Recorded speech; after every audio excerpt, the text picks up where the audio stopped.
அனைவருக்கும் வணக்கம். கரூரில் நேற்று நடந்த நிகழ்வு தமிழகம் முழுவதும் அதிர்ச்சியை ஏற்படுத்தியுள்ளது. விஜய் தலைமையில் நடைபெற்ற மக்கள் பேரணி. ஆனால் அந்த மகிழ்ச்சி, அந்த உற்சாகம் ஒரு கணத்தில் துயரக்களமாக மாறியது. 38 உயிர்கள், இதில் 16 பெண்கள், 6 குழந்தைகள், மீதமுள்ளோர் ஆண்கள். சில மணி நேரத்திற்கு முன் உற்சாகத்துடன் விஜயை காண வந்தவர்கள் சில மணி நேரத்திற்கு பிறகு உயிரோடு திரும்பவில்லை. இந்த காட்சியை கேட்கும் நமக்கு கூட மனம் உடைந்துதான் போகிறது. அந்த குடும்பங்களின் துயரத்தை நாமே நேரில் காண முடியவில்லை என்றாலும் நம் உள்ளம் கரைந்து விடுகிறது. இந்த உயிர்கள் ஏன் பறிக்கப்பட வேண்டும்? யாருடைய தவறு? யாருடைய பொறுப்பு? விஜய் கரூரில் பேரணி நடத்துவதாக அறிவிப்பு வந்தது. மதிய முதலே மக்கள் குவிந்து வந்தார்கள். வெப்பத்தையும் பொருட்படுத்தாமல் பெண்கள், குழந்தைகள், மூத்தவர்கள் கூட அங்கு காத்திருந்தார்கள்.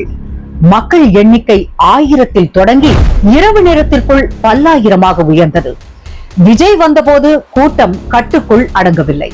சிலர் மயங்கி விழுந்தனர், குழந்தைகள் அழ ஆரம்பித்தனர். அலை போல் தள்ளி சென்ற கூட்டத்தில் சிலர் விழுந்து மிதிக்கப்பட்டனர். அந்த நேரத்தில் விஜய் என்ன செய்தார்? போலீஸ் பிளீஸ் ஹெல்ப் என்று மைக்கில் கூப்பிட்டார். ஆம்புலன்ஸுக்கு வழிவிடுங்கள் என்றார். தண்ணீர் பாட்டில்களையே கூட்டத்திற்குள் வீசி மயங்கியவர்களை காப்பாற்ற சொன்னார். ஆனால் உயிரிழப்புகளை தடுக்க முடியவில்லை. அந்த நேரம் ஏற்பட்ட கலவரம்தான் இன்று 38 உயிர்களை பறித்துவிட்டது. கூட்ட நெரிசலில் உயிரிழப்பதுதான் பெரிய அநியாயம். மக்களை பாதுகாக்க வேண்டிய அரசு, காவல்துறை நிர்வாகம் போதுமான கிரவுட் கண்ட்ரோல், மருத்துவ வசதி செய்ததா? ஆயிரக்கணக்கானோர் வருவார்கள் என்று தெரிந்தும் பாதுகாப்பு ஏற்பாடு குறைவாக இருந்தது. கேள்வி என்னன்னா, கூட்ட அனுமதி கொடுத்த அரசு முன்னோக்கிய திட்டமிடல் செய்ததா? ஆம்புலன்ஸ், மருத்துவர்கள், காவலர்கள் எல்லாம் போதுமான அளவில் இருந்ததா? கூட்டத்தை நேரம் தவறாமல் ஆரம்பித்து நேரத்தில் முடிக்க முடியாதா?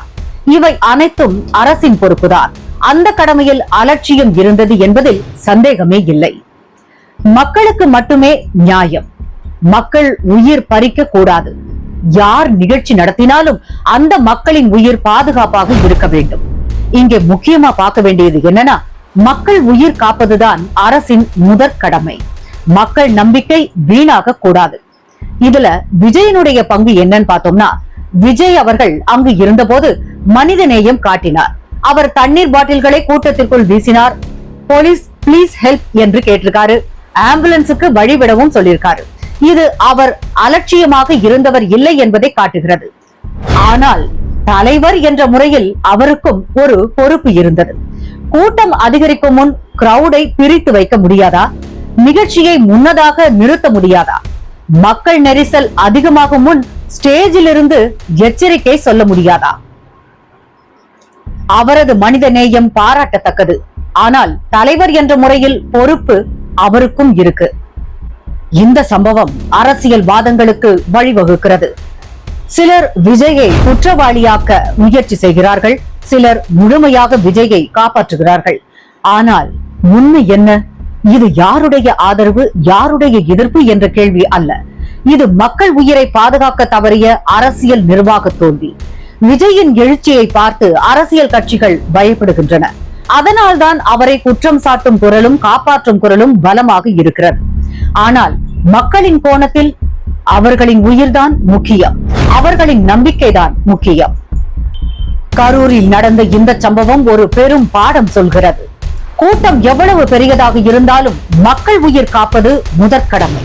தலைவர் எவரானாலும் நிகழ்ச்சியை நடத்தும் முன் பாதுகாப்பு உறுதி செய்யப்பட வேண்டும். அரசு கிரவுட் கண்ட்ரோல், மருத்துவ வசதி எல்லாவற்றையும் முன்னோக்கிய திட்டமிடல் செய்ய வேண்டும். இன்று 38 உயிர்கள் போய்விட்டன. அந்த உயிர்களை மீட்டு தர முடியாது. ஆனால் எதிர்காலத்தில் இப்படி ஒரு உயிரிழப்பும் நடக்காதபடி அரசும் தலைவர்களும் நிர்வாகமும் செயல்பட வேண்டும். கரூரில் நடந்த இந்த துயரம் அரசியல் தோல்வி அல்ல, அது மனித தோல்வி.